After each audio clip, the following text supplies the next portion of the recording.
नमस्कार दोस्तों, उम्मीद है आप लोग अच्छे से होंगे, आपकी सेहत अच्छी होगी। अगर आपने मेरे कुछ वीडियोस देखे हैं, आपको पसंद आए हैं, तो कृपया उन्हें लाइक कर दीजिएगा और इस चैनल को सब्सक्राइब जरूर कर दीजिएगा ताकि समय-समय पर आपके समक्ष नए-नए वीडियोस आते रहें। दोस्तों, एक क्वेरी आई थी, एक क्वेरिस्ट ने मुझे कहा था कि आप एक सेक्शन 5 लिमिटेशन एक्ट के ऊपर एक वीडियो बनाइए। तो दोस्तों, मैं लिमिटेशन एक्ट 5 के ऊपर एक ये वीडियो क्वेरिस्ट की रिक्वायरमेंट के ऊपर ये वीडियो बना रहा हूँ। आप भी इस वीडियो का फ़ायदा ले सकते हैं और अगर चाहें तो आप इसको मतलब अपनी जो जजमेंट्स हैं उसमें यूज़ कर सकते हैं। दोस्तों, जिन लोगों को नहीं पता सेक्शन 5 लिमिटेशन एक्ट होता क्या है, उसके बारे में थोड़ा सा ब्रीफली बताना चाहूँगा। मान लीजिए कोई भी आपकी पिटीशन है, वो अगर आपने मतलब फाइल कर रहे हैं किसी अपीलेट कोर्ट में और उसका एक समय सीमा होती है और समय सीमा के अंदर अगर आप वो फाइल नहीं कर सकते हैं तो फिर आपकी जो एप्लीकेशन है वो कंसीडर नहीं की जाएगी लिमिटेशन के ग्राउंड्स पे।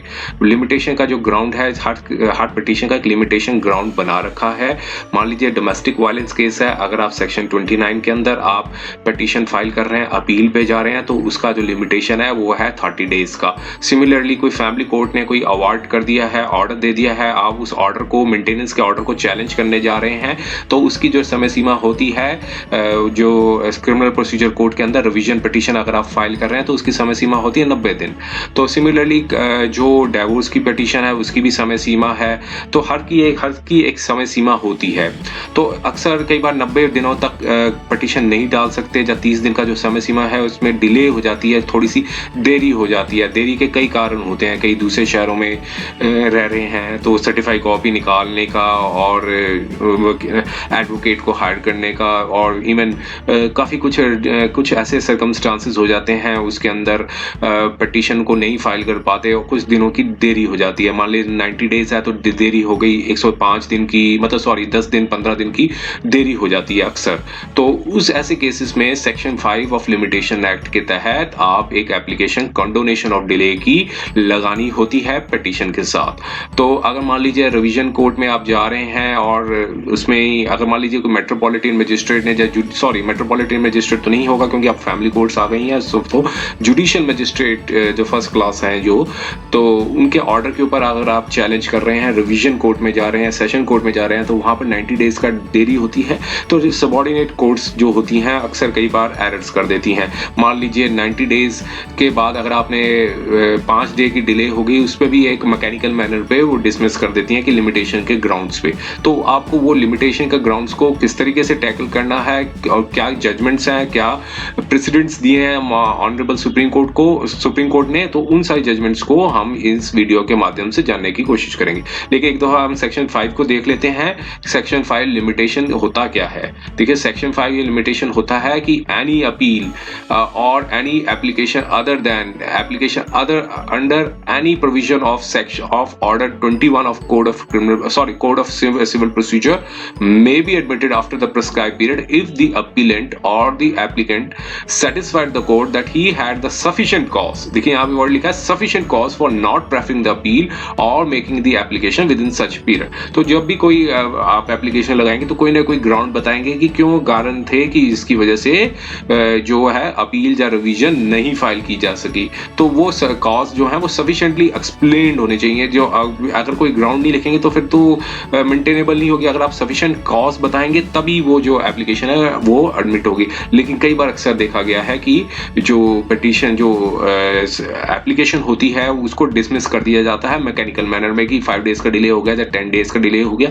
अगर ये प्रेसिडेंट्स हैं, कुछ जजमेंट्स मैं आपके सामने डिस्कस करने जा रहा हूँ, अगर ये जजमेंट्स आप दिखाएंगे तो ऑर्डर आपके फेवर में जाएगा, क्योंकि बाइंडिंग हो जाती है। जो भी रिवीजन कोर्ट है या फिर अपीलेट कोर्ट है वो बाइंडिंग हो जाएगी अगर आपके पास सुप्रीम कोर्ट की ये जजमेंट्स होंगी। तो आइए हम जजमेंट्स के ऊपर हम थोड़ा सा गौर करते हैं। देखिए, ये जजमेंट्स थोड़ी सी कुछ साल पुरानी है, मतलब 20 साल पुरानी जजमेंट है। ये विदा भाई विदा भाई versus Shantaram Baburao Patil and others की ये जजमेंट थी।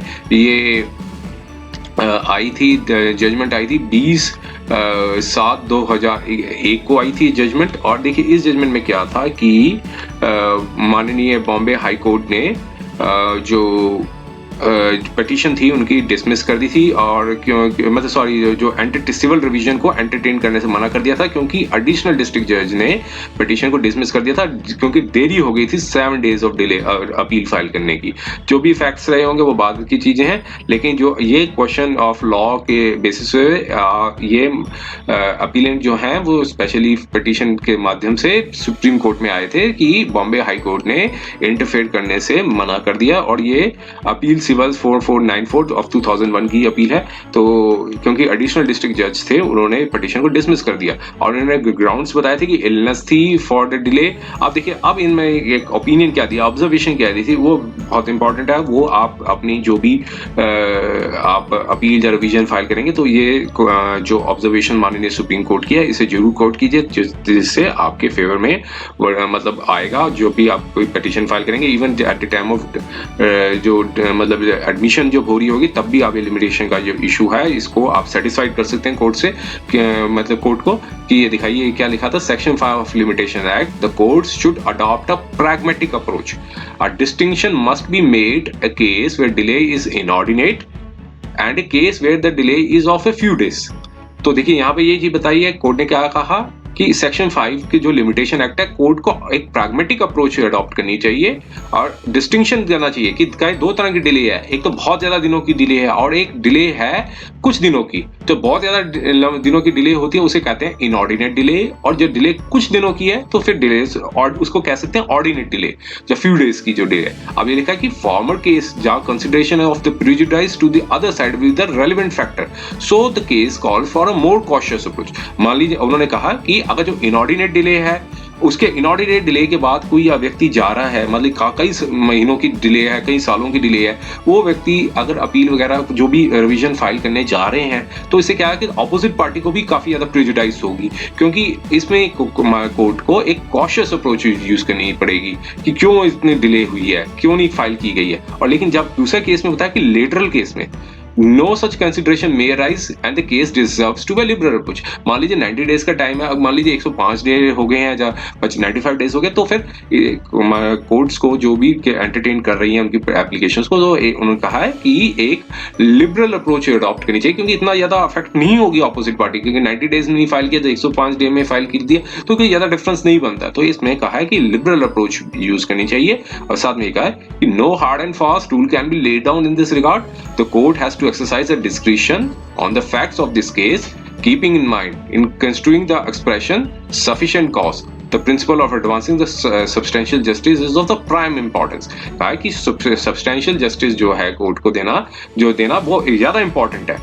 सफिशिएंट कॉज को एक लिबरल अप्रोच यूज करना है और एक सब्सटेंशियल जस्टिस देना बहुत इंपॉर्टेंट है। In our view the approach of learned additional district जज is wholly erroneous and his order is unsustainable. क्योंकि यहाँ पर क्या हुआ था कि एडिशनल डिस्ट्रिक्ट जज साहब ने जो 7 डेज का जो डिले था उसको कंडोम करने से मना कर दिया था। तब यह माननीय सुप्रीम कोर्ट ने कहा कि जो अप्रोच अडॉप्ट की है एडीजे साहब ने वो काफी ज्यादा एरोनियस है और उनका जो ऑर्डर है वो सस्टेनेबल नहीं है। तो फिर यहाँ पे एक आगे चीज बताई कि सफिशिएंट कॉज जो है should receive a liberal construction in the catena of the decisions, जो ऑलरेडी कई डिसीजंस दिए जा चुके हैं। State of West Bengal versus the administrator, Howrah municipality and others 1972 में दिया जा चुका था डिसीजन। और फिर बता रखा है Shrimati Sandhya Rani Sarkar versus Sudha Rani Debi and others 1978 में डिसीजन दिया जा चुका है टू SCC 116। और ये जजमेंट्स को अगर आपको मिल सकते हैं तो आप इनको जरूर ढूंढिए और जरूर, क्योंकि ये जजमेंट्स को ही बाइंडिंग है, ये जजमेंट्स फॉलो किए जा रहे हैं। इवन सुप्रीम कोर्ट अपनी की जो दूसरी बेंचेस हैं वो भी अभी ये फॉलो कर रही हैं जो। तो फिर ये आगे बताया कि the high court is exercising its jurisdiction under section 115 CPC failed to correct the jurisdiction error of the appellate court. तो देखिए जब ये अपीलेंट जो है हाई कोर्ट में गए रिवीजन फाइल करने के लिए तो कहा कि हाई कोर्ट ने भी एरर कर दी है, हाई कोर्ट ने भी अपनी एक्सरसाइज नहीं की है जुरिस्डिक्शन को। तो फिर लिखा कि 115 CPC में हाई कोर्ट के पास पावर होती है कि जुरिस्डिक्शन एरर को ठीक किया जाए अपीलेट नीचे की अपीलेट कोर्ट को। तो यहाँ पर इन्होंने यही बताया कि हाई कोर्ट ने भी एरर की और नीचे एडीजे साहब ने भी एरर की। तो ऐसे केस में कहा कि जो डिले थी उसको कंडोन कर दिया 7 डेज की और जो अपील थी और उसे रिस्टोर कर दिया कि वापस जाके मेरिट्स पे इस अपील को सुना जाए। तो देखिए ये तो जजमेंट थी वैजयंती जो बताया मैंने आपको, क्या नाम बताया, Veda Bai Baburao Patil versus Shantaram Baburao Patil and others. तो देखिए एक और जजमेंट है, ये कलेक्टर, ये भी माननीय सुप्रीम कोर्ट की जजमेंट थोड़ी पुरानी है। ये देखिए ये मतलब काफी पुरानी है, 1987 की है, ये इससे भी पहले जजमेंट आ चुकी है। Collector land acquisition versus MST dot Katiji and others. तो देखिए इन सब का pronounce may be I am wrong कि प्रोनाउंस नहीं कर पा रहा मैं, लेकिन आप इसको, इस जजमेंट को देखिए और इसको कोट कीजिए। इसमें जो इस साइटेशंस दे रखी हैं, इसमें वो डिटेल्स नहीं है, इसमें साइटेशंस है, केस नंबर के डिटेल्स नहीं अवेलेबल है यहाँ पे, साइटेशंस ही है। ये सुप्रीम कोर्ट की वेबसाइट से ही डाउनलोड की गई है। तो इसमें आप देख सकते हैं, डेट ऑफ जजमेंट नोट कर लीजिए। इसमें डेट ऑफ जजमेंट है 19 फरवरी 1987। ये आप ढूंढे सर्च करेंगे तो आपको आसानी से लोकेट हो जाएगी। साइटेशंस है इसमें और केस डिटेल्स यहाँ अवेलेबल नहीं है जजमेंट में। तो इनमें ही यही चीज बताई है कि देखिए वही बताया कि legislature has conferred the power to condone the section 5 of the limitation Indian limitation act in order to enable the court to do substantial justice to parties by disposing the matter on the merits. The expression sufficient cause employed by the legislature is adequately elastic to enable the courts to apply the law in the meaningful manner which subserves the end of justice, that being the life purpose for the existence of the institution of this court. तो देखिए फिर आगे ये चीज है, section 5 के ऊपर discuss किया है इन्होंने और फिर ये कहा कि every delay must be explain does not mean कि that a pedantic approach should be made. फिर कहा कि अगर हर डे का डिले का बताने का मतलब ये नहीं कि एक पेडेंटिक अप्रोच यूज की जाए। फिर कहा फिर उसी हिसाब से बताया कि हर आवर का डिले बताओ, हर सेकंड का डिले बताओ। फिर ऐसे कहा कि डॉक्ट्राइन जो है must be applied in a rational manner, rational common sense और प्रैग्मेटिक मैनर में यूज करना है rather than rigid approach use करने के बजाय। तो यही बताया उन्होंने कि डॉक्ट्राइन ऑफ इक्वलिटी जो है ऑल लिटिगेंट्स, जो स्टेट भी हुई, चाहे स्टेट भी अगर फाइल करती है तो स्टेट के साथ भी वही वैसे ही ट्रीटमेंट मिलेगा जैसे कोई अपीलेंट फाइल करता है। तो कहा कि एक डॉक्ट्राइन ऑफ इक्वलिटी जो है कि ऑल लिटिगेंट्स जो है और according the same treatment, a law is administered in an even handed manner. There is no warrant for according a stepmotherly treatment when the state is the applicant praying for the condonation of delay. In fact, experience shows that amount of impersonal machinery and in inherited bureaucratic methodology imbued the whole note making, file pushing and passing on the buck's ethos. Delay on the part is a less difficult to understand, though most difficult to approve. तो देखिए यहाँ पर यही discussion hardly काफी strong discussions किए। तो इस case में भी अपील थी अलाउड कर दी थी और जो डिले था, जो भी डिले था उनको कंडोन कर दिया था। तो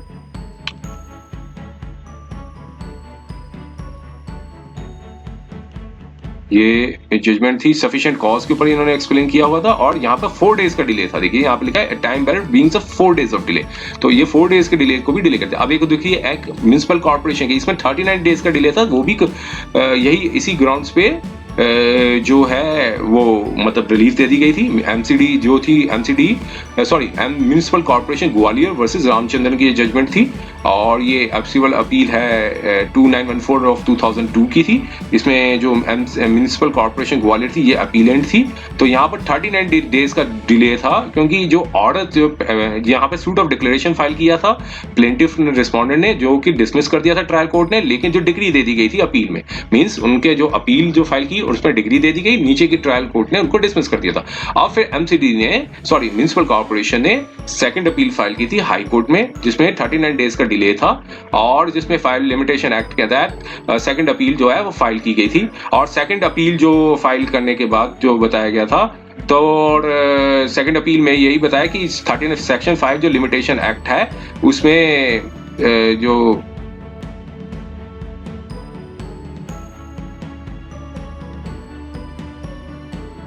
तो इसमें यही बताया था कि हाई कोर्ट ने जो ओपिनियन बनाया था कि जो सफिशिएंट कॉज है with in the meaning of section 5 of limitation act जो है वो नहीं बना है।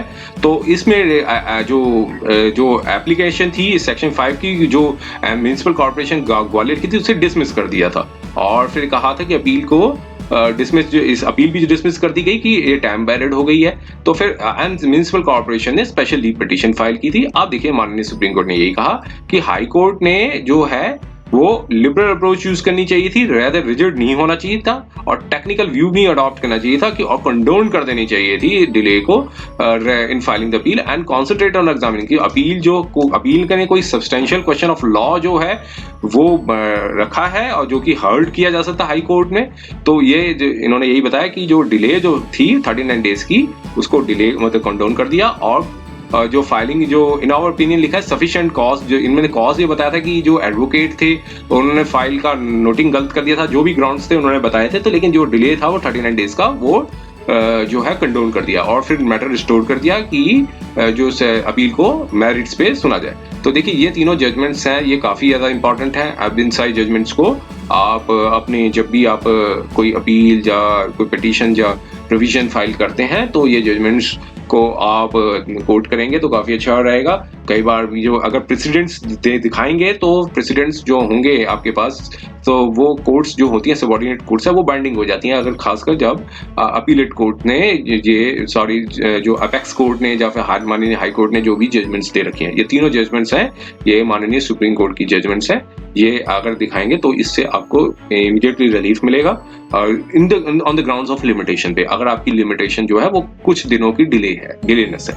तो उम्मीद है ये छोटा सा वीडियो आपको पसंद आया होगा। अगर ये वीडियो आपको पसंद आया है तो इसे आप लाइक कर दीजिएगा और इस चैनल को सब्सक्राइब जरूर कर दीजिए ताकि समय समय पे आपके समक्ष नए नए वीडियोस आते रहें। और अगर कोई क्वेरी है तो नीचे जो कमेंट्स बॉक्स में जरूर पोस्ट कीजिए, हम वीडियो के माध्यम से आपकी क्वेरी को सॉल्व करने की कोशिश करेंगे। समय देने के लिए बहुत बहुत धन्यवाद।